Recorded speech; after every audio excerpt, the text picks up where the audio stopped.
She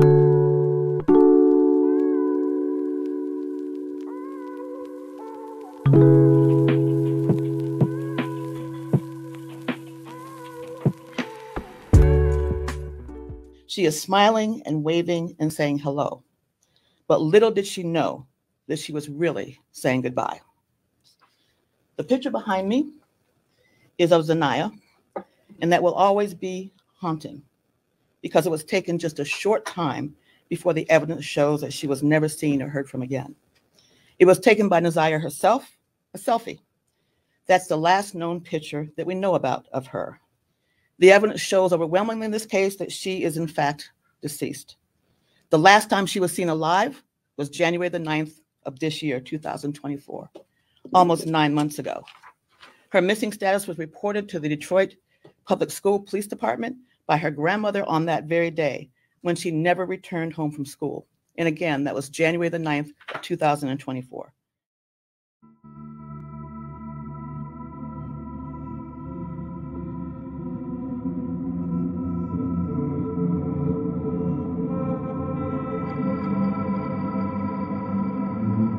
Michigan authorities on Thursday announced the arrest of 41-year-old Jarvis Ramon Butts, who is alleged to have murdered a 13-year-old girl after learning he impregnated her with his child. Nazaya Harris's grandmother reported her missing on January 9th after she never came home from school. She was last seen getting off the school bus not far from her home on the city's east side. Detectives later learned that she met up with Jarvis after school when witnesses saw them together. Later that night, Jarvis checked into a local hotel room, and Nazaya was never seen or heard from again. Her family, her schoolmates, her friends, nor her teachers ever heard from her again after that day. And mind you, she was 13 years old, so of course, friends were her life. And prior to this day, she was very active on her social media. But that even went dark. She didn't post or communicate on there either. In the following months, authorities continued investigating into Nazaya's disappearance.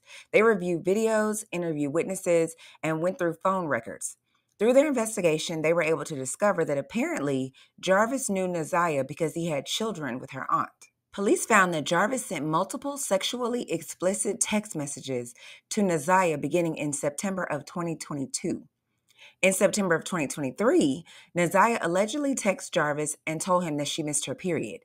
By November, she had confirmed that she was pregnant. Jarvis then went into what appeared to be panic mode and started searching online about where she could have abortions, abortion pills, and the effects of drinking red antifreeze. As part of the investigation, police also reportedly tracked Jarvis's movements to the Rouge River in Detroit the day after Nazaya disappeared. The clothes that she was last seen wearing were subsequently recovered from the area. Nazaya's body has never been found, but the investigation has led them to confidently conclude that she is no longer alive.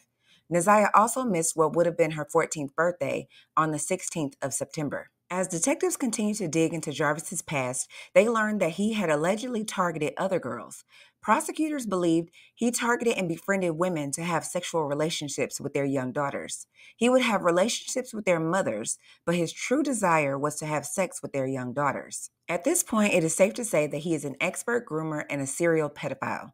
Records show he is a convicted sex offender and was previously convicted of criminal sexual conduct with a child victim between the ages of 13 and 15. Jarvis has been charged with first-degree murder, criminal sexual conduct in the second degree, and possession of child sexually abusive material in the disappearance and suspected death of Nazaya Harris. He is also facing charges related to the sexual assault of 2 other girls who were under 13 at the time of their alleged abuse. One of the victims is now 20, but was abused between April of 2012 and April of 2014.